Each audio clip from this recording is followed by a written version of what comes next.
이미 탄핵은 되었고 과거의 일이 되어버렸습니다.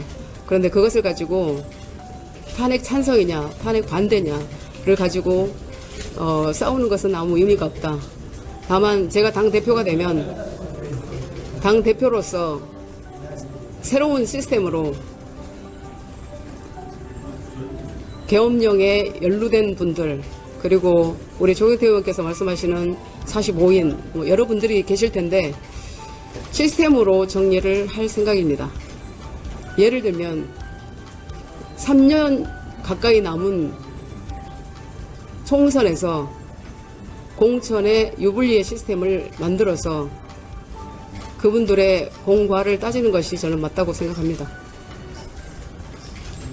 계획이랑 없으십니다. 후보님 답변에 연장선인 것 같은데 지금 당대표 후보를 사이에서 인적 쇄신 대상이 누군지가 최대 화두로 떠오르고 있잖아요. 그러면 이제 후보님 또한 이와 관련된 부관이 있으신지 인적 쇄신과 관련해가지고 이제 인적 쇄신이 가장 이제 화두인데요.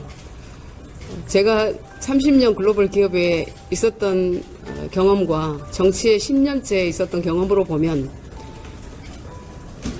선거에서 대패를 하거나 어떤 문제가 있었을 때 정당에 큰 과오가 있었을 때 바로 가장 책임 있는 위치에 있는 분이 책임을 져야 하는 것이 마땅한 일입니다.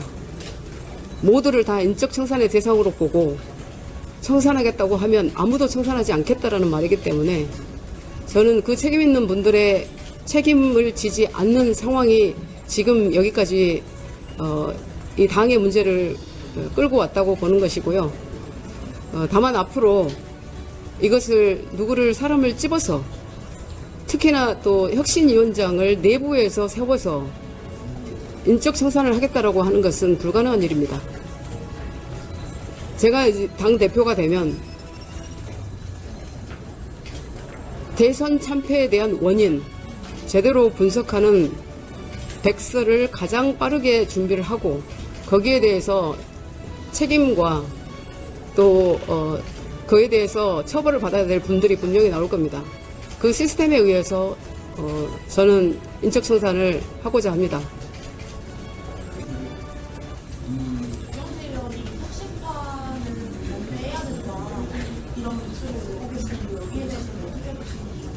저는 지금 이번 전당대회가 혁신대 반혁신이 되어야 된다고 생각합니다.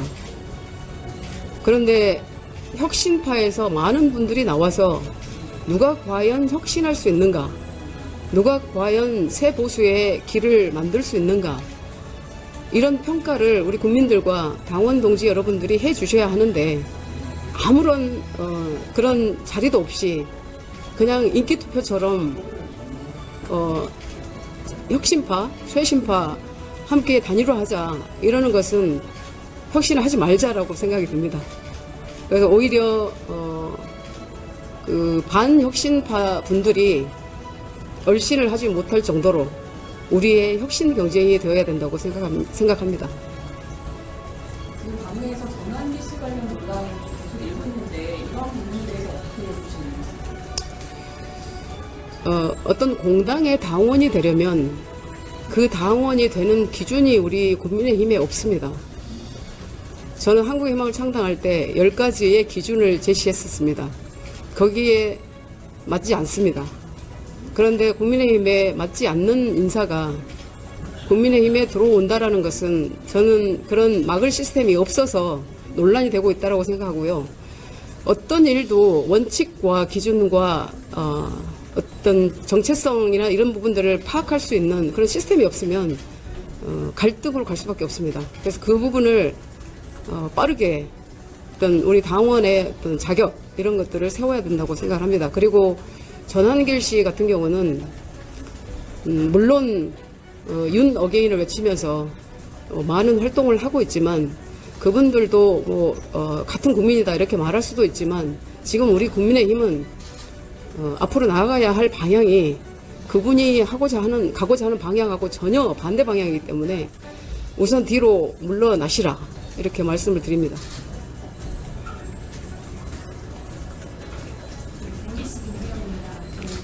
이희숙 혁신 시간들이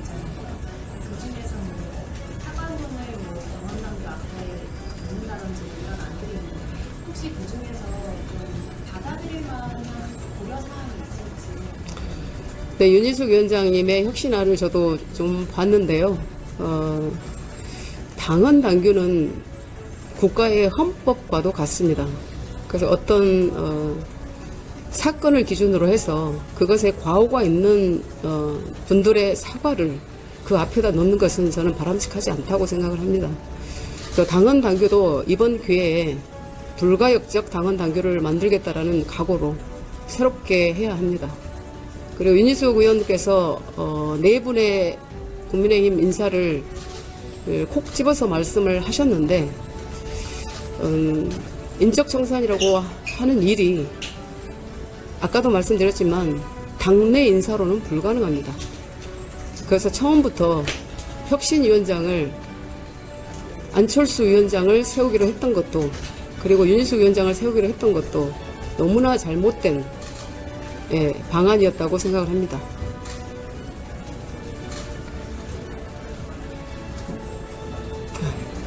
최근 들어서 국민의힘과 신천지, 통일교 이런 종교집단과의 연관된 그런 보도들이 나오고 있는데 어떻게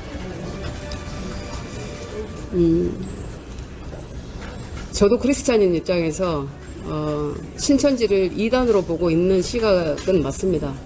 그런데 저는 어떤 종교 집단이 대선에 개입해서 대선의 결과를 좌지우지했다라고 하는 결과가 나오면 그것은 매우 처벌받아야 될 일이다라고 생각을 합니다.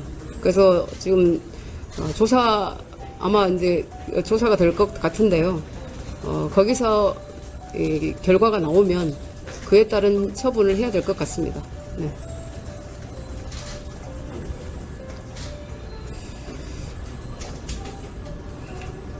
김영권 의원들 상대로 특검 수사가 지금 진행되고 있는데 좀 어떻게 보시는지. 지금 이 정권의 새 특검이 전방위적으로 국민의힘을 압박해 들어오고 있는 것은 아실 겁니다. 그런데 그 새 특검이 경쟁적으로 성과를 내기 위한 어떤 압수수색이라든지 그런 수사를 하고 있다라고 보여집니다. 국민들께서도 그렇게 인식하고 계시리라 생각합니다. 저는 정말 특검에게도 드리는 말씀인데 성과를 내는 방법이 지금과 같은 사회적 이슈화를 시키는 방법이 아니라 정말 검사로서 특별검사의 지위에서 국민의 신복으로서 대한민국의 부조리와 비리 이런 부분을 깨끗하게 해주시기를 바랍니다. 가장 문제가 되고 있는 부분이 김건희 특검인 것 같습니다. 다시 한번 그 특검 검사분들에게 정말 당부 말씀드립니다. 조용히 하셔도 됩니다. 이렇게까지 사회적 혼란을 야기하면서 검사의 성과를 내고자 하는 그런 인식을 받는 행동들은 안 했으면 좋겠습니다.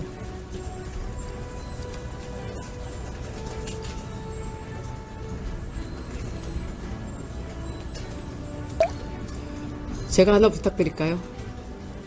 기자님들께 부탁드립니다.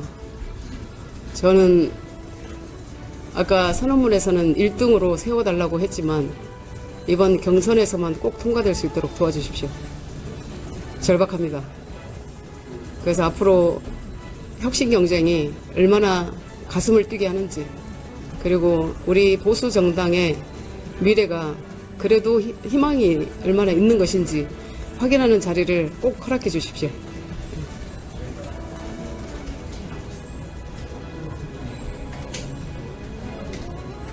질문 없으시면 마쳐도 되겠습니까? 따로 언제든지 불러주시면 제가 찾아뵙고 심층 인터뷰도 응하겠습니다. 잘하겠습니다. 열심히 하겠습니다. 네, 고맙습니다. 우리 청년들 함께 왔습니다. 네.